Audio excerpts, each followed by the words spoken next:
Good morning, and thank you for tuning in to the Andrew Tate Show, brought to you by the GSMC Sports Network. We've got a great show for you guys today. We're going to be covering the men's Final Four viewership. We're also going to be talking about CeeDee Lamb threatening a holdout on a new contract. We'll also be talking about Kentucky basketball coaching candidates, and make sure that you guys stick around for later in the show when we'll be diving into our Dumb Criminals segment. Before we start, though, I'd like to ask that you guys like and follow the show. Also, we get a number of questions from viewers that come in during the show, so to ensure that your question gets read on the air, I ask that you use the tips and donation link with your question. That link is gsmcpodcast.net. This just puts your question at the top of the list so that I can see it, and it just also really helps the show. So, you should do it. Hello, Miss Faith. Hello, how are you? I'm okay. I'm not a big. You ever throw on clothes and then you see it later and you're like, I don't know if I should have done this Yeah. one. Mm-hmm. That's the way I feel about this shirt today. That's how I Not feel one of my about favorite shirts. That's how I feel about my hair today. Oh no, you got the kind of the Sade Slick back. slick back look. Nah, Slick you back got with a that. bun. You got that classic look today. Thank you. You're looking good. Thank you. It was So so humid yesterday from all the rain that I woke up this morning and my hair was just like so I couldn't let it be natural today, so I had to do something with it, attempt to make it look okay. So the coolest thing with you is I call it the many faces of faith. It really is. Each day I don't know what I'm gonna get it's something because new. you have so many different looks, all good, but Thank you. they're all very different. Which Hmm. you don't see a lot of people that have. Traditionally, a person has like two looks. Yeah. They're That's the joy you of being a have woman, though. Being a woman, you you can do have basically anything you want. guys, what you see is what you get with us. It's Yeah. like Most of the you time, get yeah. one take look. Hmm. So, all right. So, what do we Okay. have going on today?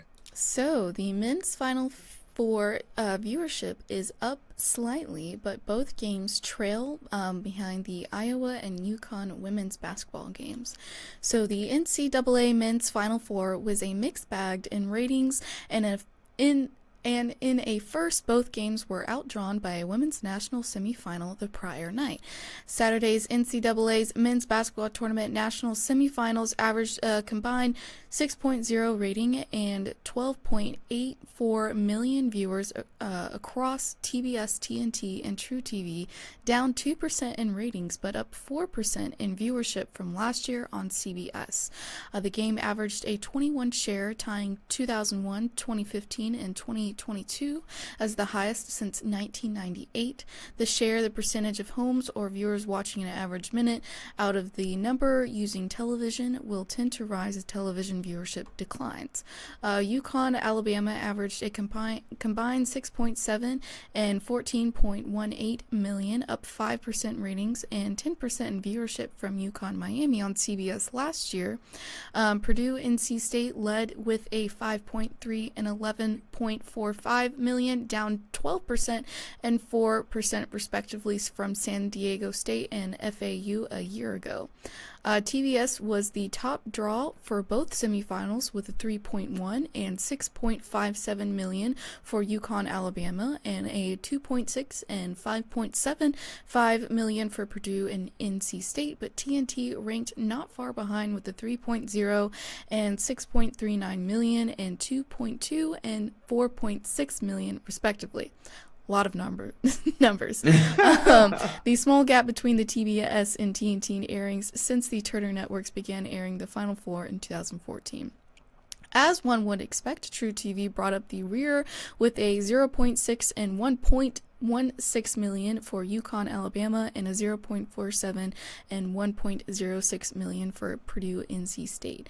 Neither national semifinal averaged as large as an audience as Iowa and UConn in the women's Final Four the previous night, marking the first time ever that any game of the women's Final Four has averaged more viewers than either of the men's games. Iowa's win averaged a 7.1 and a 14.42 million across ESPN and ESPN2. So, All right. So when you look at Lots of this, numbers. yeah, lots of numbers, but impressive numbers. Very impressive numbers, yes. If you, at any point in time in my life, if you'd have told me that the women's Final Four would Mm. outdraw the men's Final Four, I would say you are out of your mind. Definitely There not on is the 2024 bingo card this year. no. Um, there's I would have said, if they gave you a whole list of things, Mm-hmm. and that was one of the things you had to put down, your life's on the line and you have to Yeah. pick one. Mm-hmm. That would have been one of mine. Like, oh no, no, like the only one I would have picked over that one is Mm-hmm. that the WNBA final would outdraw the NBA finals. I would, there's no way in the Yeah. world I would have ever Mm-hmm. thought remotely possible. Mm-hmm. So the fact that the women's Final Four outdrew the men, the fact that the women's national championship game outdrew the men's national championship game is it's unprecedented. Mm-hmm. And again, whether people think she deserves it or not, you cannot deny Caitlin Clark's power and Yeah. the value that she brings to the game. Mm-hmm. Um, because man, did she put a lot of eyes on some TV sets. Yeah. I would love to see the breakdown of demographics as far as men and women, Mm-hmm. because one of the things I've always talked about is I would love to see more women support women's basketball a lot more. Mm-hmm. Um, so the fact that this has been done, if it's been done once, it can be done again. Right. Um, I could see the gap being closed a little bit more with college Mm-hmm. basketball, because I think college basketball is going to make a comeback in general, strictly because of name, image, and likeness. Mm-hmm. And what I mean by that is players are going to be able to stay in college longer. So you're going to start being able to build the names like they used to do back in the 80s, the 70s and the 80s, early Mm-hmm. 90s. It's hard to build on a one and done type athlete Mm-hmm. where, he comes to Kentucky, let's just say, goes through, has this meteoric rise, and then he's out to the NBA. Mm-hmm. Now there's going to be players that's going to have a great year and then come back for their sophomore year, come back for their junior year. So I see both leagues going up and up. It's a slight increase, but the way the game has changed for the men, where the team with the more experienced players are going to, that creates more of a storyline. Looking at UConn being back-to-back champions, and people starting to know, okay, I can look out for UConn. It's not like, oh, this team is stripped and then we have to go and figure out who's the next big thing. Mm-hmm. For the women, I'm hoping Caitlin brings a set of eyes that were never on the women's March Madness bracket. And now maybe next year, even though she's not in it and Reese isn't in it, but it'll be more the team. Now everyone's been introduced to South Carolina. Mm-hmm. South Carolina doesn't have a lot of mega stars. They're a team. And so people can look at South Carolina and say, okay, let's see what they do this year, and be more interested in the women's game, and maybe draw the game, and have more people realize that, hey, the women's game is actually pretty good and worth watching. Go ahead. What are you Well, gonna say, Faith? South Carolina, Camila Gadarso, she's rising up in stardom, I feel. I've been seeing her name a lot around lately Yes. as well, so maybe she'll be the next big star to bring people in to watch women's basketball more. This is exactly what I'm talking about. What you just said there is exactly what I'm talking about. People tuned in for Caitlin Clark, but learned about someone new. Yeah. You understand what I mean? That's what I mean by they tuned in to see if Caitlin Clark can finish her story and win a national championship, not meaning it's still a little Cody Rhodes thing from WWE. But could she finish her story? Ended up being the biggest game in women's college basketball history. But now, are there going to be, there's new teams and stars that people will know about for next year, which then may make them want to tune in for next year. And this is how things tend to grow. Does that make sense? Yeah. And so it's a good thing.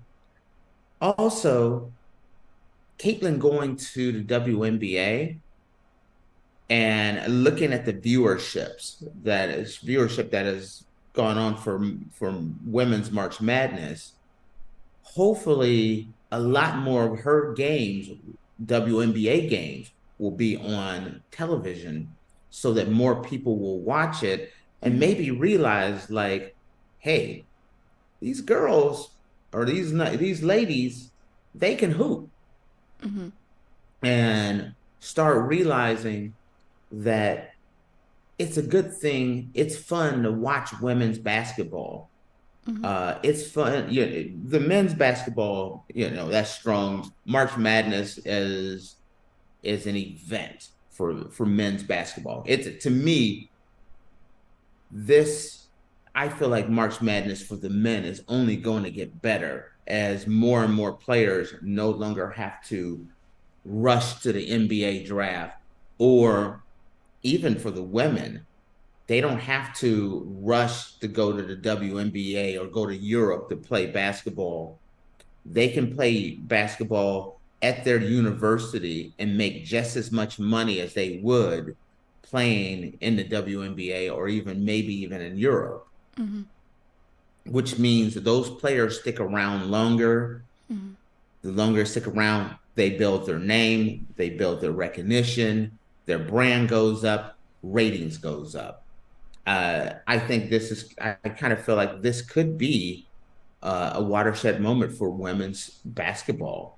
I don't know if I'm going to say it for women's sports, but I think women's basketball took a giant leap forward this year.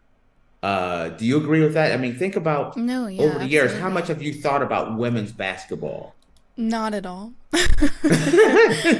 Exactly. Yeah, Do you know how and many people told me that they had never watched a women's game until this year? Go ahead, what were you gonna say? yeah, and even like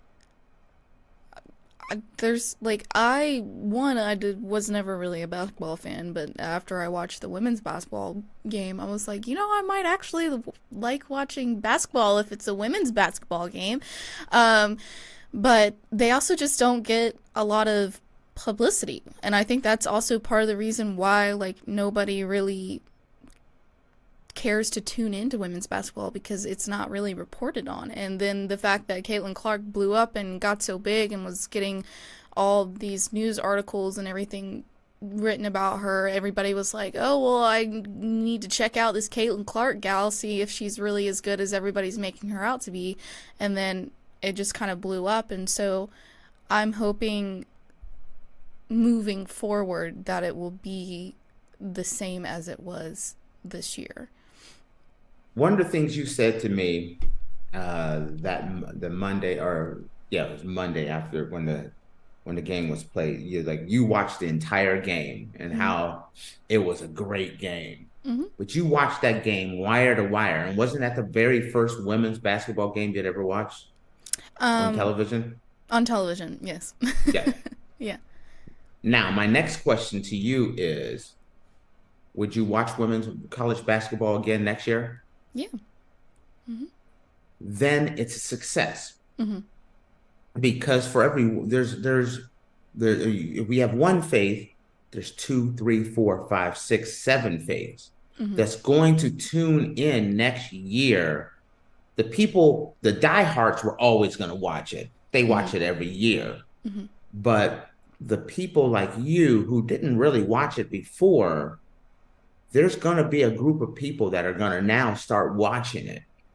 And so do you see how that raises things up? And if they can, I was hoping that Caitlin Clark would have stayed in for last year. I was really hoping that because I thought, think about next year. If she came back, True. I think that would have been, if let's say they make it back and they make it, let's say she came back, went to Iowa, and they're on fire next year, and South Carolina's on fire, and LSU is on fire, and they meet in the championship game again, that would have been blockbuster. True, but think about what she's going to do for the WNBA now that she's going into the draft. I hope that's the case. I do as well. I hope we'll see where she lands. I hope she lands at it's bad to say this, but a big market franchise. I don't follow the WNBA enough to know where people are at in the draft, and I didn't do the research to figure out where they're at.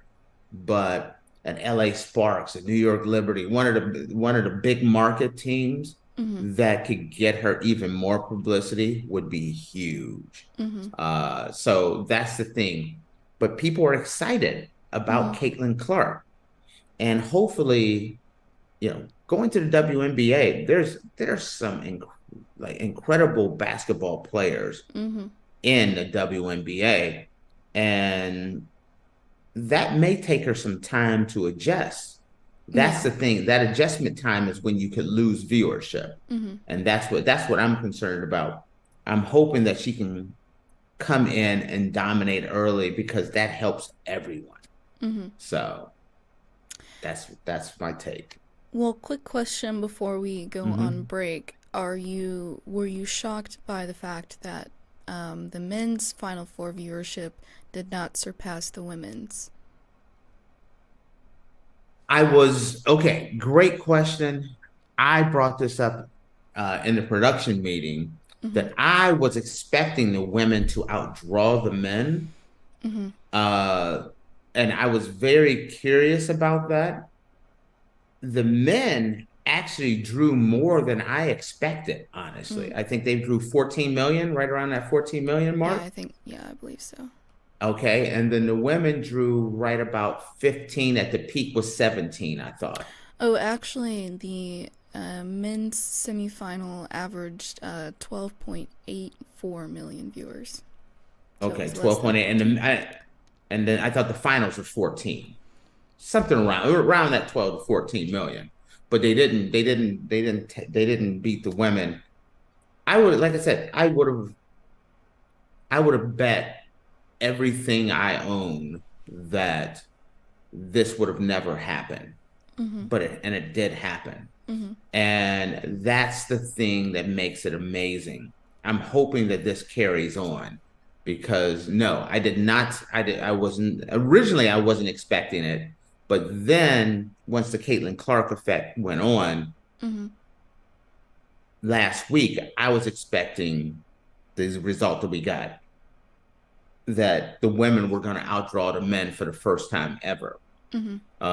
So, matter of fact, I was thinking that the men were going to be right around 10 million views. So the men were actually a lot higher. They were 12 to 14 million. So it's the men actually did better than I expected, and the women just blew the roof off of it. Yeah. So. All right, guys. Well, hopefully we'll see the same. Hopefully we'll be covering this again next year. Yes, yeah. Hopefully we'll see the same viewership that we did this year for next year. Fingers crossed. But we are going to you told me to cross them, and I didn't cross them, so I But with that, guys, we're going to take our first break. And when we come back, we're going to be talking about how CeeDee Lamb is threatening a holdout for a new contract with the Dallas Cowboys. So make sure you guys stick around, and we will be back in a minute. I feel like I'm losing my mind. Is everybody in the world blind? Please, Lord, give me a sign, a sign. I feel like I'm losing my mind. Is everybody in the world blind? Please, Lord, give me a sign, a sign. I wanna be the greatest. Everybody on the fake shit. I look around and feel like everybody is the fakest. I make this every day and I'm impatient, hoping one day I blow up from the basement. Statement, the top is so vacant. I don't hear shit that I think is amazing. Waiting for my day when I'm playing sold out shows for 1,000 faces. Hey, give me that crown, get in my way and to be put down. It ain't your place, all this my town. If I want that shit, then I'll get it right now. I'm losing it, the noose it fits, I'm losing shit. A stupid myth, you choose to live or choose to dip. You choose to fight or lose your grip and lose a gift. I feel like I'm losing my mind. Is everybody in the world blind? Please, Lord, give me a sign, a sign. I feel like I'm losing my mind. Is everybody in the world blind? Alrighty, guys, welcome back. Earlier, we were talking about the men's Final Four viewership and how it is up slightly, but did not surpass the Iowa versus UConn women's basketball game. And now we're going to be talking about how CeeDee Lamb is threatening a holdout for a new contract. But before we do that, I just wanted to remind you guys to like and follow the show. We get a number of questions from viewers that come in during the show, so to ensure that your question gets read on the air, I ask that you use the tips and donation link with your question. That link is GSMCpodcast.net. This just puts your question at the top of the list so that I can see it, and it just also really helps the show. So, All right. all right. You just gave it that nice pregnant pause. I'm like, nicely done. Okay. I know I finally can do it now with like not looking at my notes. I know it almost word for word now. Just let it. It just flows. Just flows. So we're talking about my favorite team today. The Dallas Cowboys. Ooh, when do we Yes, we not are. talk about the Dallas Cowboys? You cannot escape the Cowboys. That is very You true. know. So Alrighty, so according to a report by the Dallas Morning News, star wide receiver CeeDee Lamb is threatening a holdout for a new contract. Dallas Cowboys wide receiver CeeDee Lamb is entering the final year of his rookie contract and could hold out for a better deal. A first-round pick in the 2020 NFL Draft, the Oklahoma product quickly established himself as one of the most dangerous secondary options in the game. While playing behind Amari Cooper, the wide receiver recorded a combined 153 receptions for 2,037 yards and 11 touchdowns through his first 2 seasons. The Cowboys traded Amari Cooper following the 2021 season, leaving Lamb as the top option in the passing attacks. The third-year receiver was up for the task, eliminating any doubt about his ability to be one of the best receivers in the game. Last year, CeeDee Lamb won first-team All-Pro honors while recording 135 receptions for 1,749 yards and 12 touchdowns, and now the receiver could hold out for a deserved extension. According to Michael Gilkeen of the Dallas Morning News, CeeDee Lamb is expected to skip voluntary OTAs and could continue his holdout into mandatory mini camp. CeeDee Lamb could hold out, potentially miss minicamp. Nobody should blame CeeDee Lamb for his holdout, as the wide receiver is long overdue for a massive extension. Lamb was effectively the Cowboys' entire passing attack last year, as the wide receiver led the league in receptions while compensating for the depleted abilities of Michael Gallup and Brandon Cooks. Without him, Mhm. Dallas couldn't stand a chance of winning a competitive NFC East. Chances are the CeeDee Lamb holdout will end with a new contract. Wide receivers have never been more important than in today's pass-heavy NFL, and Lamb is one of the best in the game. However, this is the Dallas Cowboys we're talking about, and you never know what Jerry Jones will do. As it is, the team needs to sign quarterback Dak Prescott and star edge rusher Micah Parsons, so there might not be enough money left over for Lamb. Some teams should be willing to give up multiple first-round picks for his services, and the Cowboys could entertain a few offers. Okay. Now, when I hear this and I think about, okay, traditionally, if you're the Cowboys, the priority should be signing Dak and then Micah or CeeDee Lamb. They're both big time guys. But Dak is the one that is traditionally the big, the most important one. Your quarterback, that's the big one. Yeah. Right. And with the fact that you guys still have franchise tags and things of that nature that you could do with those guys. If you're the Cowboys, Dak is the top priority. But if I am CeeDee Lamb's agent, I don't step on the field. Absolutely not. I hold out. Yeah. The blueprint has been made. Ezekiel Elliott wrote the blueprint. And the blueprint is, hey, Dak is up for a contract. I'm coming off my best year yet. I'm going to hold out because the Cowboys' priority was sign Dak, then Zeke. Well, I'm here to say if they would have kept that approach and they signed Dak first and Zeke would have had that next year, which was a little bit less than the previous year, he'd have been on the downslide. Number one, he would have gotten a lot less money, or he might have been traded away. And so because Zeke went to Cabo and held out, he got his contract before Dak did. And no one thinks that Zeke would have ever gotten that money if he would have waited. Well, CeeDee Lamb is a little bit worse. CeeDee Lamb is coming off of a year that very few wide receivers have ever had. Led the league in receptions, 1,700 yards. He's the focal point of the offense. Everything you want. You're coming off your best year ever. If you're his agent, you don't want to wait until Dak gets his money. You do not want to wait until Micah Parsons gets their money because you have three guys that want to be the highest paid player in their position. CeeDee Lamb wants to be the highest paid wide receiver in the NFL. Is he deserving? Yes. Micah Parsons wants to be the highest paid defensive player in the NFL. Is he deserving? Yes. Unfortunately, Dak Prescott, for what he has done, wants to be the highest paid quarterback in the NFL. Some people would say, is he deserving? No.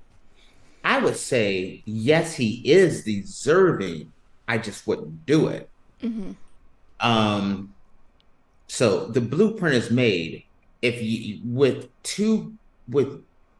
having three guys that are in a place to get blockbuster contracts right now, one of these seats have to go. I feel like one of the three, I don't see how Dallas can sign all three of them. And so if CeeDee Lamb if I'm CeeDee Lamb's agent, I'm holding out. I'm holding out to get my contract to put me in front of the line. I'm cutting the line, and I'm not stepping foot on the field until I get my contract, because the alternative is just what this guy was saying later on. If they sign Dak and they sign Micah, then looking around, you could see CeeDee Lamb being traded somewhere else for a bunch of picks because the Cowboys just don't have enough salary cap space. The Cowboys would love to sign all three of them, but there's a salary cap. And there's not enough salary cap. That Cowboys are in salary cap hell right now.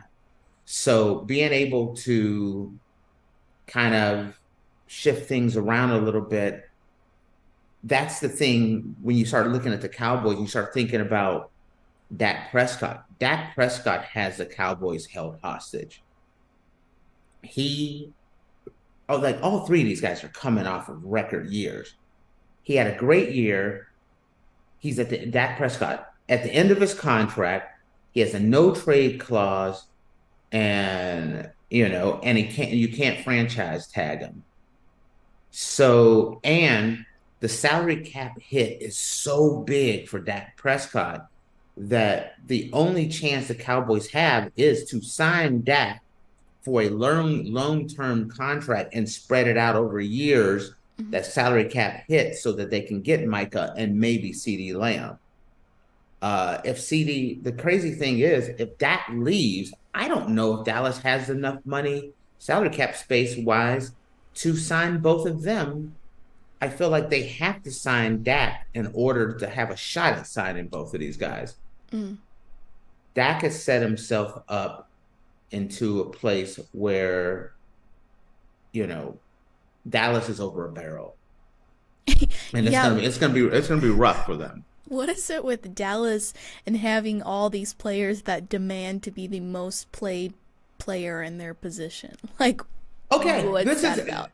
Okay, here's the thing.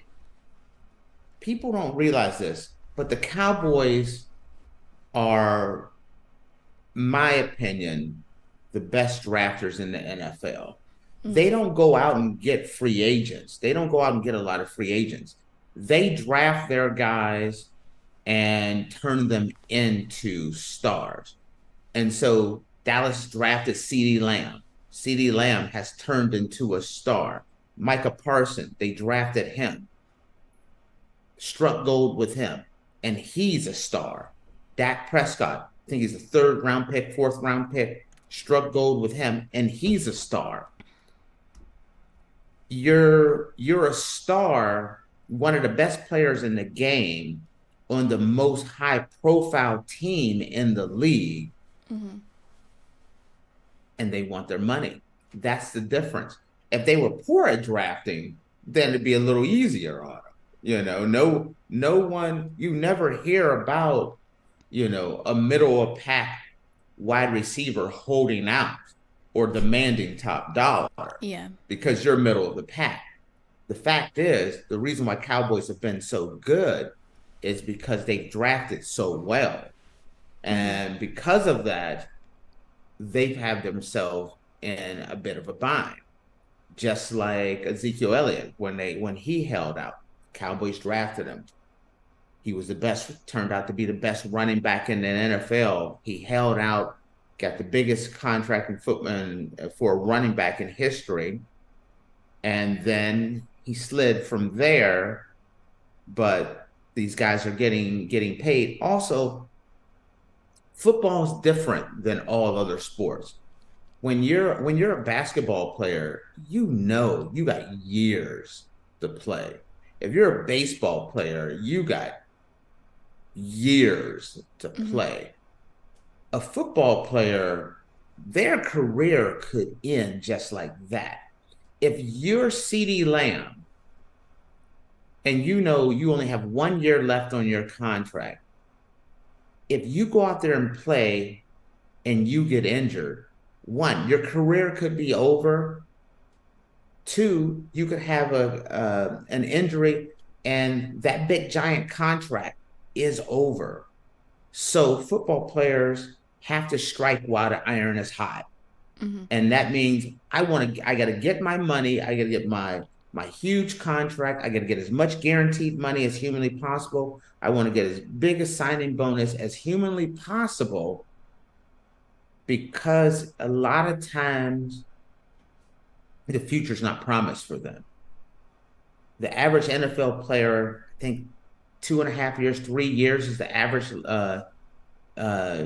time a player is in the NFL, because most don't make it that long.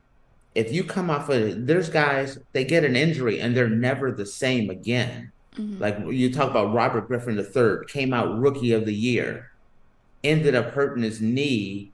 He's out of the league. He's a young man wanting to play in the league, but he's gone. There's story after story of so many players that got injured and didn't make it. And that's the reason why a lot of players are like, you know what? I want to get mine now. Because waiting a year could be devastating to me.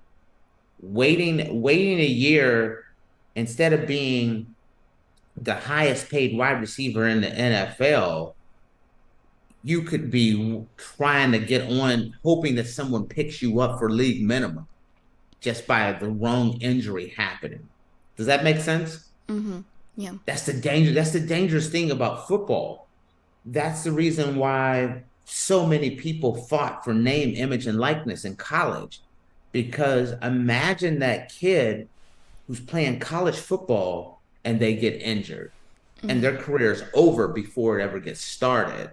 Now name, image, and likeness helps them out there. But back to the Cowboys, if I'm the agent of CeeDee Lamb, I'm telling them to hold out. That's the tough thing about the situation. What's best for the Cowboys? What's best for the Cowboys is, no matter what, to sign Dak Prescott. I've openly talked about, like, I'm not signing Dak. I'd sign Dak for like a $50 million a year type contract, but I'm not signing him for 60, 65. But the truth be told, I don't think they have much choice. The salary cap hit is so massive this year and next year that it would cripple the Cowboys. The Cowboys would have to take major step back if they lose Dak Prescott. And so the top priority is Dak, and then maybe CeeDee. See, Micah's just, I'm signing Micah before I sign CeeDee Lamb. And that's the tough thing. Most teams don't have 3 superstars that they have to sign in the same year. It's normally, oh, this year we got to sign this guy, next year we'll sign this guy, and the year after that we got to sign this guy. Dallas just so happens, because they drafted these guys all right about the same time, and Dak's contract is coming up right about the same time. It's like, hey, we want to get paid. And that's actually a curse in that situation. Does that make sense? Yeah. Or are you just tired of the Cowboys?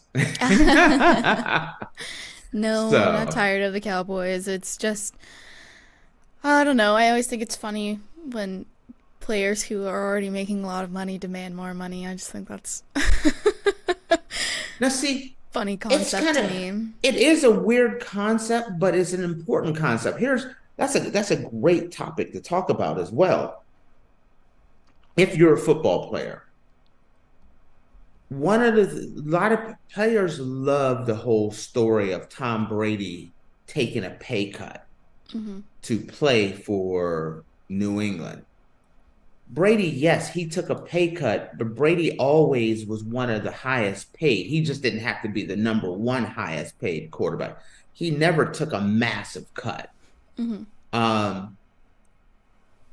Situations happen. If you're a player, and let's say you're getting paid at this level, and there's another guy getting paid at this level as an owner, one's getting paid $1 million, other one's getting paid $30 million a year. Both of them are in the contract. They're playing the same position. Which one do you want to see? Which one is the owner going to want to see play? The guy that's getting paid $30 million over the guy that's getting paid $1 million. even if the guy that's getting paid $1 million is slightly better, the guy that's getting $30 million is going to play. Fans, hey, we paid this guy $30 million or $20 million or $10 million, whatever that number is. We want to see him play. So you have a lot of times a player can't take a massive discount because, and as far as the investment in a team, the ownership is going to want to see the players that they're paying the big dollars to get out on the field and perform and get their money's worth. So it cuts so many ways when you're starting to think about this, that your contract determines some of your playing time, who's starting. I mean, there's been numerous situations where the backup was outperforming the starter. The starter was the one that had the big name and the big contract, and the general manager eventually traded away the backup because we've invested the money in the big name guy. And so that's a factor that people don't talk about very often in professional sports. But performance and value are the two things that are super important in who gets playing time. So does that make sense? Yeah, that makes a little more sense now. It just sounds, I know, Overall, it sounds I'm crazy. just like, dude, you're making like $35 million. Why are you complaining about it? See, it's always easy to, because if you don't have it, it's hard for you to imagine, like, looking around and saying you're not going to play because you're getting like a bit, you're getting millions, but you want even more millions. For someone that doesn't have it, it's hard to grasp that concept. Maybe I should start demanding. You can make these type of demands. Nothing less than $1 million, or I walk, Tate. Wow. Boy, ladies and gentlemen, we're going to miss Faith. She was a wonderful addition to the show.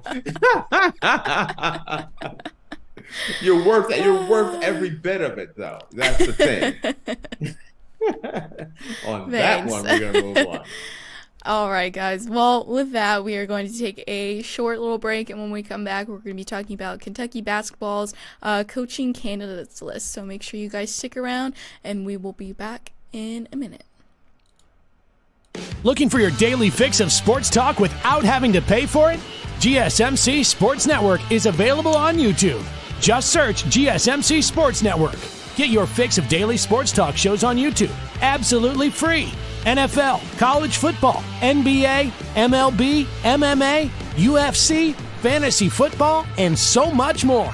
GSMC Sports Network has shows running all day long, with new sports shows starting every 2 hours. Just like on your favorite cable sports channel, except GSMC Sports Network is absolutely free. Just search GSMC Sports Network on YouTube to catch one of your new favorite shows, like the GSMC College Football Podcast, Chip Shot Football Podcast, Hoops and Heels Women's Sports Podcast, GSMC Basketball Podcast, and so many more.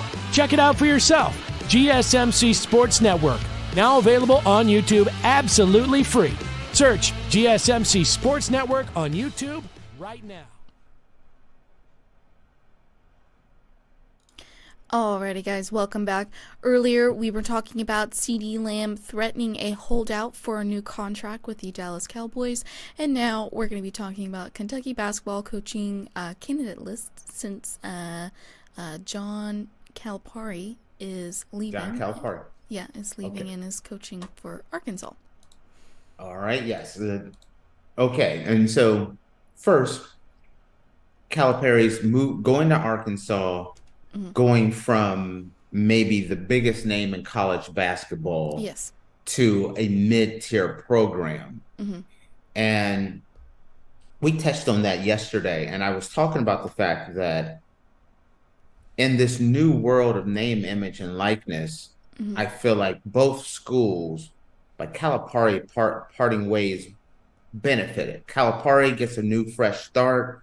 at a program where Arkansas has no problem paying him and paying players to come play for Arkansas. Arkansas is very hungry for a title, basketball or football.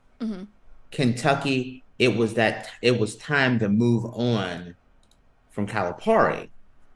And so it's a win-win situation, and it's rare to have a win-win situation when a coach and a school part ways.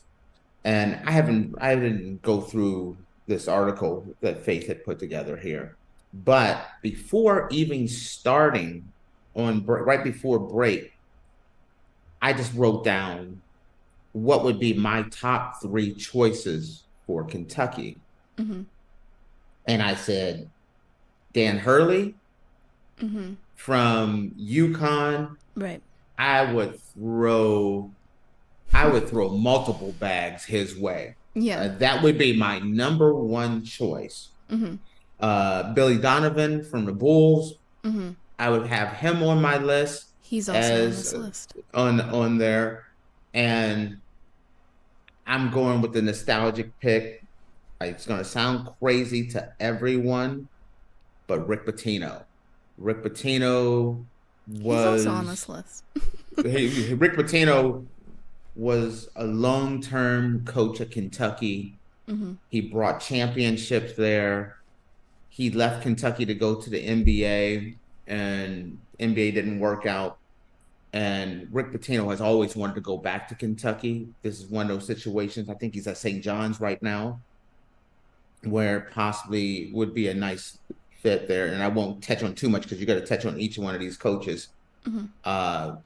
So with Pitino, though, the drawback is he's old. He's up there. He's advanced. Let's say Rick Pitino has to be 70. So we'll see. All right. So go ahead, fire away, and let's see what you have for me, babe. Okie dokie. So, as we stated, John Calipari is expected to become the next head coach at Arkansas, and Kentucky needs a new men's basketball coach. As hastily as the last guy abandoned the post after his latest postseason failure, that's how fast prospect candidates will run towards Lexington.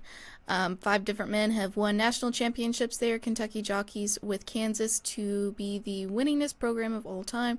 There's no ceiling because there's no limit on winning a coach can do there. So going into the list a little bit, we'll touch on the 3 that you had mentioned, starting with Billy Donovan, who is the Chicago Bulls head coach.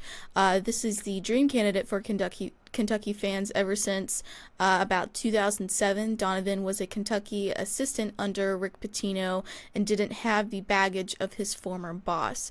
But the question is, would he leave the NBA for the fishbowl of Lexington?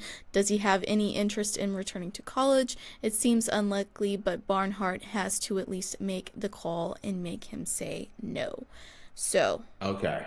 Okay. Billy Donovan, that's a tough one. If I was Billy Donovan and I was advising Billy Donovan, I would go back to Kentucky. I would leave the NBA and go back to Kentucky because there's very few jobs like the Kentucky job. He could go there, he'd be loved in Kentucky. He'd be successful in Kentucky, where as a Chicago Bulls coach, he has done okay. And I don't know how long he's gonna still be. You know, if he doesn't get the Bulls going in the right direction, eventually they're gonna change. You know, I think Kentucky's a better job right now than Billy Donovan and how long he's been with the Bulls. A fresh start. This is one of those fresh start situations. Going to a dream situation, I would have him go to Kentucky. So, All right, Okay. what's my next one? Okay. All right, so you also mentioned Rick Pitino, who is also on this list. He is the St. John's head coach. This would be unequivocally the most incredible result of an already incredible turn of events, but is also a scenario that has to be considered, even if it is entirely unlikely. Pitino won more than 80% of his games in a legendary Kentucky tenure, including a 1996 national title, and is still perhaps the most loved and hated man in the state.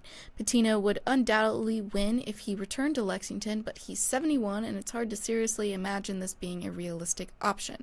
That said, Pitino is still coaching and this job is open, and how amazing would this reunion be? Pitino pumped life back into dormant St. John's this past year and is an absolute force of nature in fundraising for both the program and in name, image, and likeness. Funding?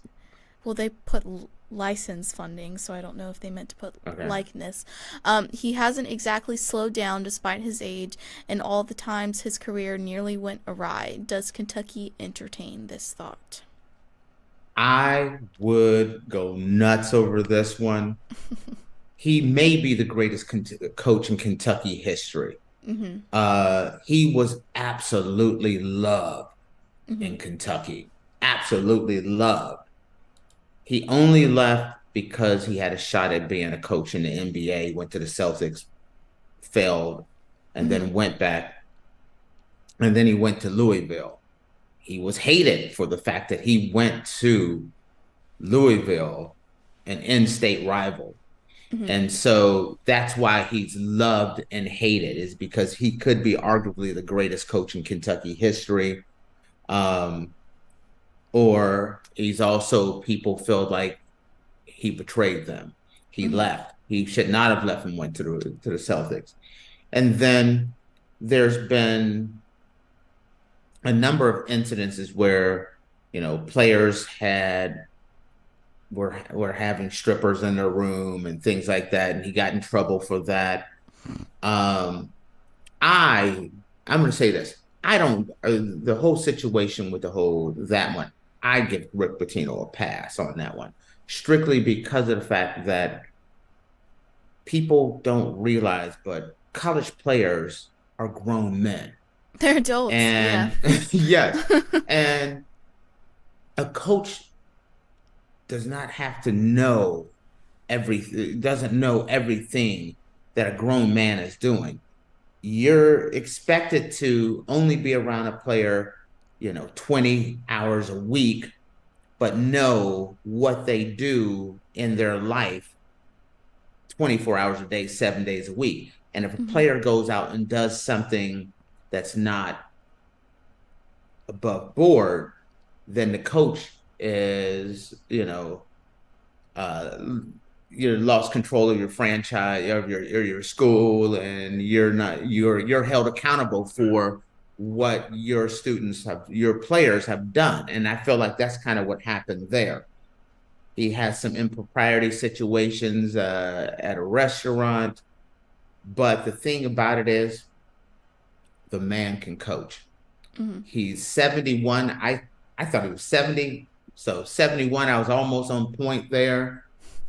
Everywhere Rick Pitino has gone, he's succeeded.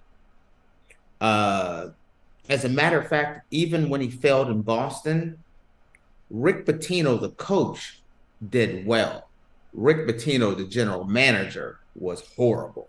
And that's what cost him in the long run in the Celtics. But everywhere he has gone, he has succeeded. So it would be a great story that Rick Pitino finally gets to come back home and coach Kentucky. It's a short-term arrangement, maybe 3 years, and let him retire as Kentucky coach. He would definitely turn the franchise around, bring Kentucky back to the level where they deserve to be, and then let him ride off in the sunset and then bring in another coach. But it would be a great story, a huge story, that Rick Pitino gets to come back to Kentucky to finish his story.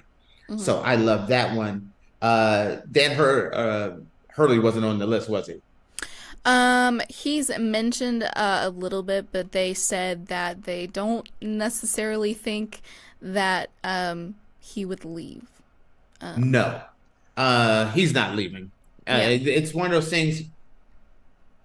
You can't have a better situation. You have a coach who wants to stay.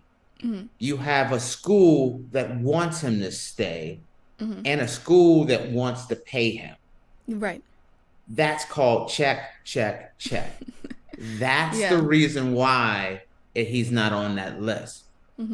Kentucky's gonna call him. They're gonna call. They're gonna throw a number out there.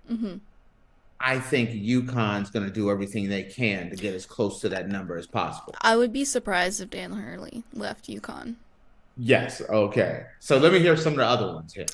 So there was also Scott Drew, the Baylor's head coach. Drew and UKAD Barnhart have been friendly since the 2021 NCAA tournament bubble, when Barnhart was the selection committee chairman and Baylor won the title.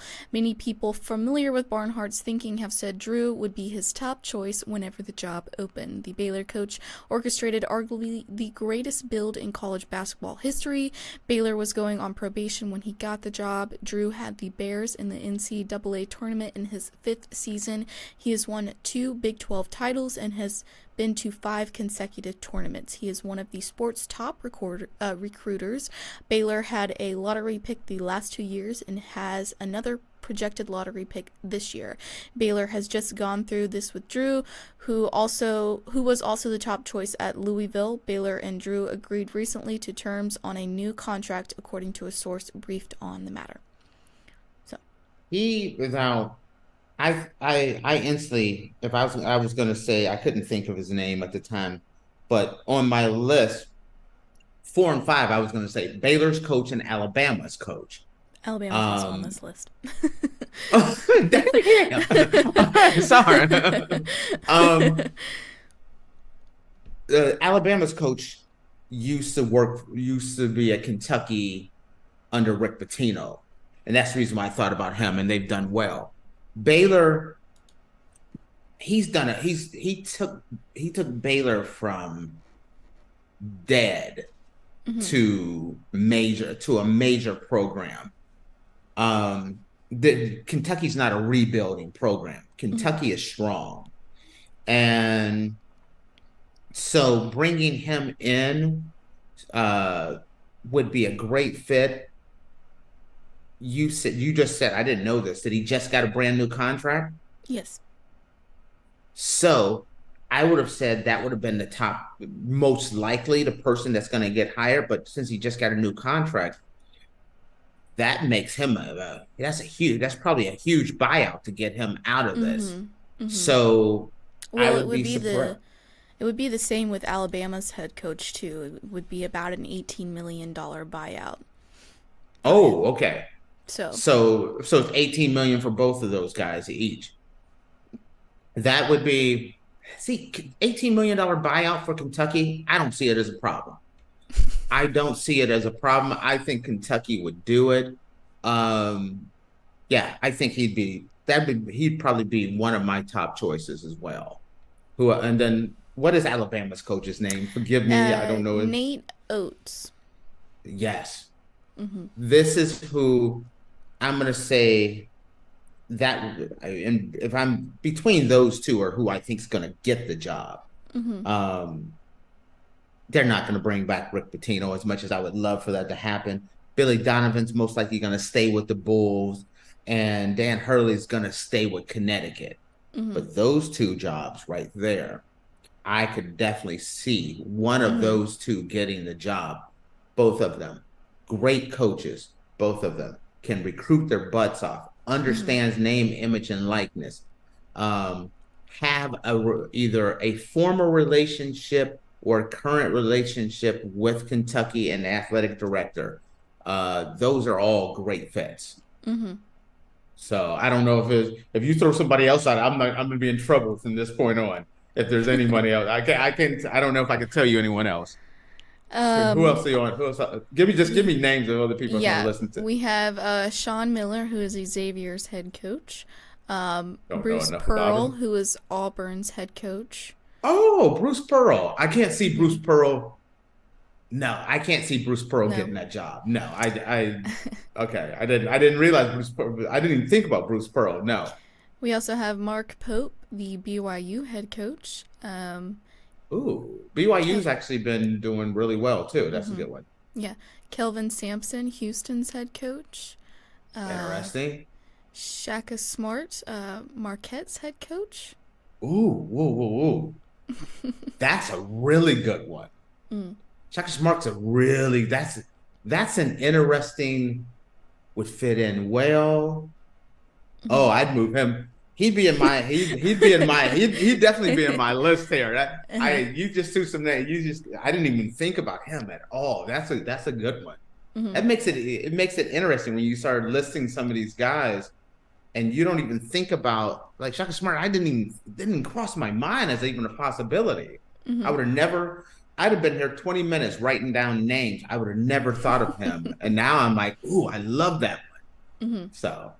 And that's all the list has. Yeah, there's some candidates. See, a lot of these guys, other schools, they would not be possibilities. But Kentucky's job, there's Kansas, there's Kentucky, there's North Carolina, maybe Duke. Those are jobs that everyone coveted.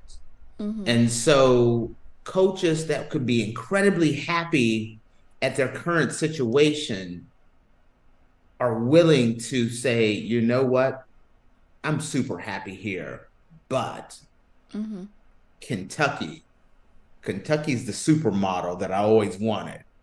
And, so it's going to be interesting. I think a decision with Kentucky, that'll be done shortly. That won't be out there for very long. No, I'm sure by the end of next week, I feel like. Yeah, I'm with you on that one. Yeah, I agree with you on that one. Shaka Smart. That's you threw one at me I was not expecting. I like that one. I like that one a lot. So thank you. All right. All right, guys. Well, with that, we are going to take a quick break, and when we come back, we're going to dive into our Dumb Criminals segment. So make sure you guys stick around, and we will be back in a minute.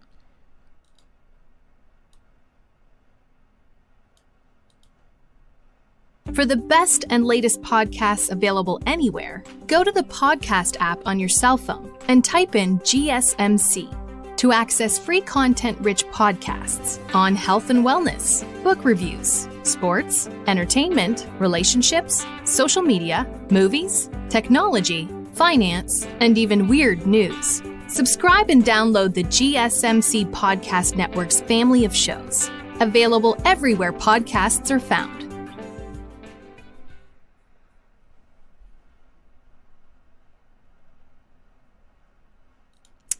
Alrighty, guys, welcome back. Earlier, we were discussing the Kentucky basketball coaching candidates list, and now we're gonna dive into our Wednesday special of Dumb Criminals. This one's funny, and this one also makes me hungry as well. So, okay, this is interesting. Let me see what happens here. Alrighty, so an Alabama man robs 4 Subways because the Jarrett diet failed. Police are calling it a case of revenge. A man's failed journey to weight loss could be the blame for a string of Subway restaurant robberies in Alabama. Police say the suspect apparently got his hopes up after seeing commercials of other success stories. Zachary Torrance, who is 18, was arrested Friday after he allegedly robbed 4 Subway restaurants over 4 days. He stated to the detective that he had attempted the Jarrett diet and it didn't work for him. Police Chief Chuck Hagler said he felt like he should get his money back. Subway spokesman Jared Fogle lost 245 pounds in 1 year after eating a steady diet of Subway sandwiches. Police say when the focus on the footlongs didn't pay off for Torrance, he targeted sandwich artists across the Birmingham area. My first reaction to that is that it's a crazy thing to say, but There has to be something because all he did was rob Subways, Hagler said. Torrance, who weighs over 200 pounds, is now behind bars on a $250,000 bond at Jefferson County Jail. The alleged jilted dieter may have missed the part of the Subway commercial that states Jared believes in an active lifestyle, including lots of walking, or something about results may vary. Torrance had nabbed after surveillance videos was posted on the Hueytown Police Department's Facebook page. In the video, Torrance can be seen walking into a Subway restaurant, pulling out a gun and demanding that employees open the cash register. The footage was viewed by 150,000 people in 24 hours. Lee Martin spotted Torrance shopping for a gun holster at Walmart and alerted police. All of a sudden, he turned the curb and was looking for a gun holster, Marston said. He recognized Torrance because of his orange shoes, which he also wore while robbing a Subway restaurant. Torrance could be facing additional charges in the 3 other suspected robberies. First off, he has the orange shoes because it's going to go with the orange jumpsuit that he's about to get fitted for. Yeah, that's the first matching thing. So he was already just getting a jump on things. Mm-hmm. It's kind of funny because wow, it's kind of funny. Him and Jared could actually be roommates in prison because Jared's in prison too. If I'm Is he really? Positive. Yes, he's in prison. Let me do some research on that. Jared, just say Jared Subway prison, and look it up. The diet worked for him, but other things. He's incarcerated. Yes, he is for a long time. He did some not so great things. Yikes! Do you see it? I will dive into that.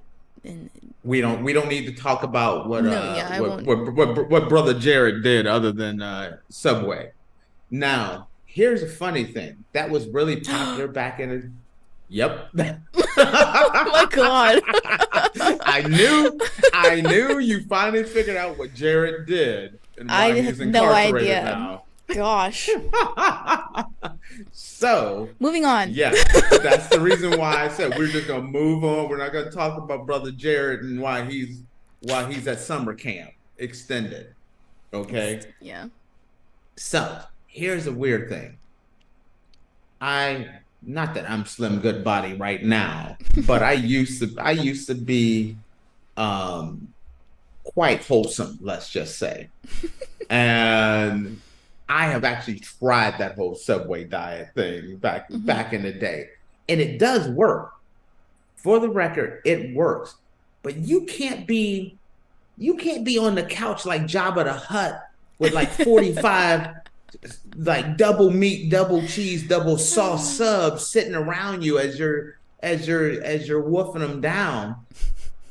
That sub, it was like, man. I think it was like you had like the veggie sub. It was just a bun and veggies. Mm-hmm. He had like 2 of those a day, and then one that was just like plain turkey, and none of the seasoning and all that stuff.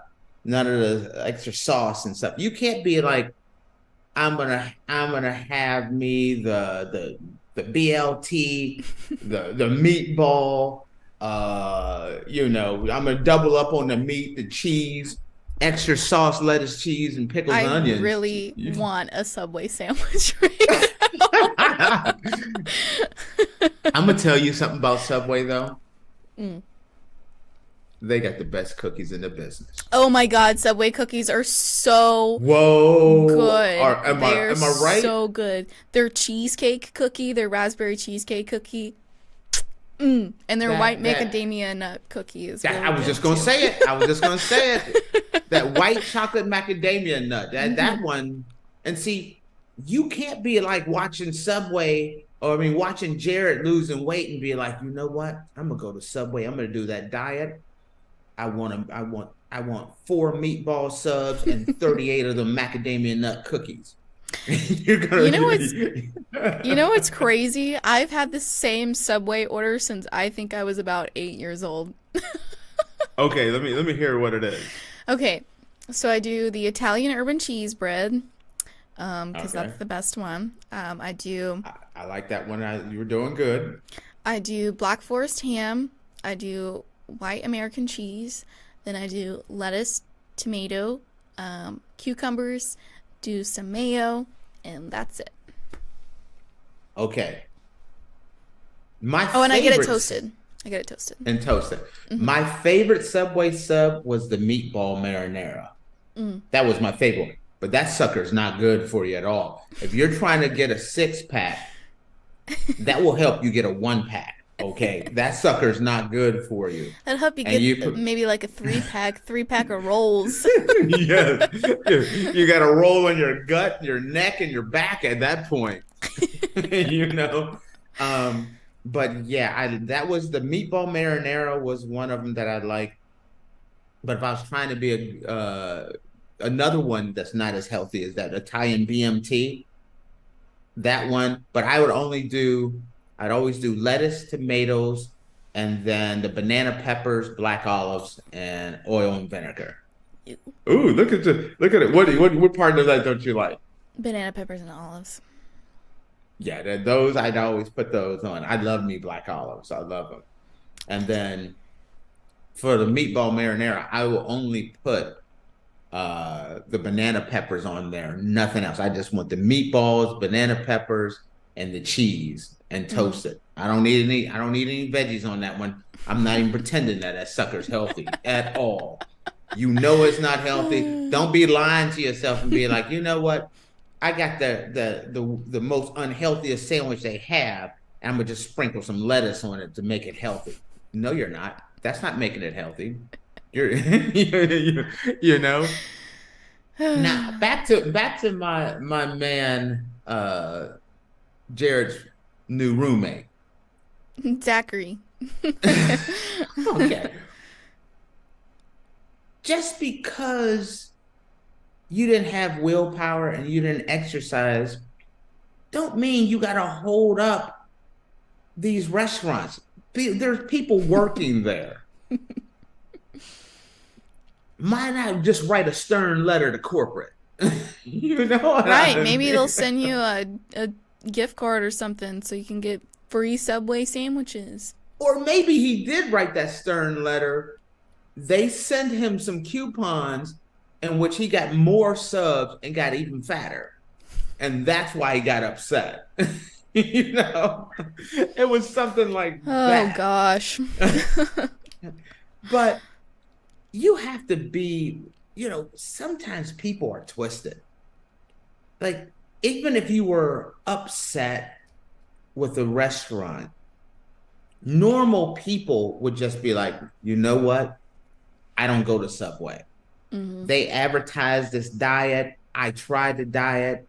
I gained 45 pounds and I'm never going back there again. Not this guy. This guy is like, I want every penny back. I want to keep those subs. Every dollar you own, Subway. I want it back. And if you're going to hold up a Subway, after you get the cash, I'm going to be like, throw in me 2 macadamia nut cookies in there too.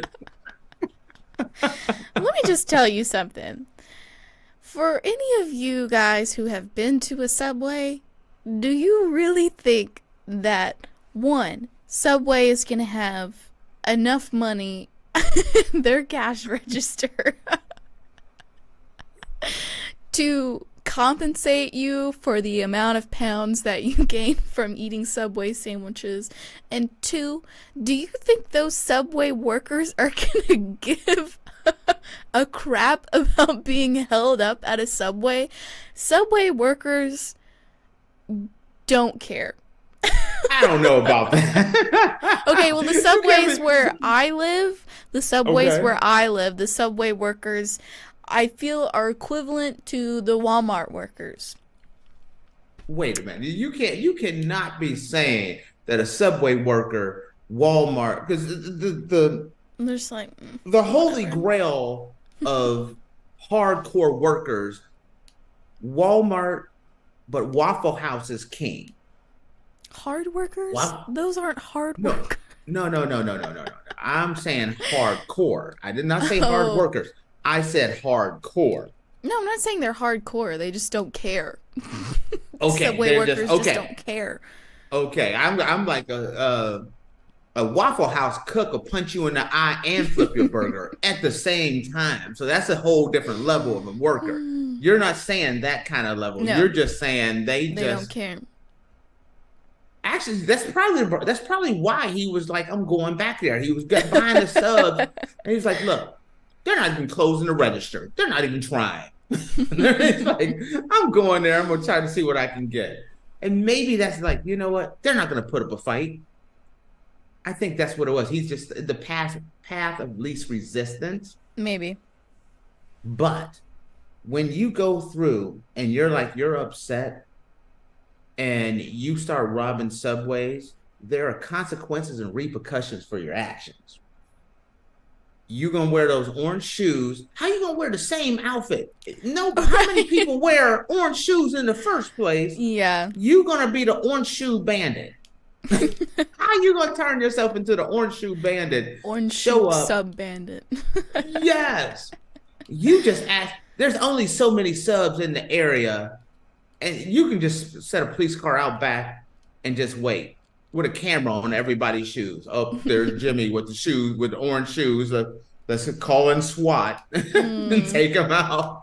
I don't think he thought things through properly. No, I don't think he did either. Hence why he is on this program of dumb criminals. Because, if you're... I hope I never get to the point where I have to rob a Subway or rob anything. Okay? I hope, keep fingers crossed, everything. But don't you think you should aim higher than a Subway? It was revenge. He was upset that he didn't lose any weight. Like, how many customers do you think a Subway get an hour? An hour? Yeah. Maybe one. Oh, no, it's more. I was going to say like 10 customers, maybe. No. Not Jesus. 10 customers an hour. That's a busy day for Subway if they're getting 10 customers an hour. Oh, Max 5 customers an hour in a Subway. You don't see. Why is it? Like, I like Subway. I'm going to defend Subway. I love Subway. Subway is, I don't know anyone that talks smack about a Subway. People eat Subway, but no one ever talks like, oh girl, I gotta get me some Subway, or dude, let's go swing by Subway. No one thinks of Subway, do they? Let me ask you, the last time you went to a Subway, how many people were inside that Subway? I'm gonna keep it real with you. And Were I'm you someone the that only likes... person in there ordering food? Because every time I go to a Subway, I am the only person in that restaurant ordering a sub. Faith, I think the last time I was in a Subway was before the pandemic. Oh, jeez. Yeah.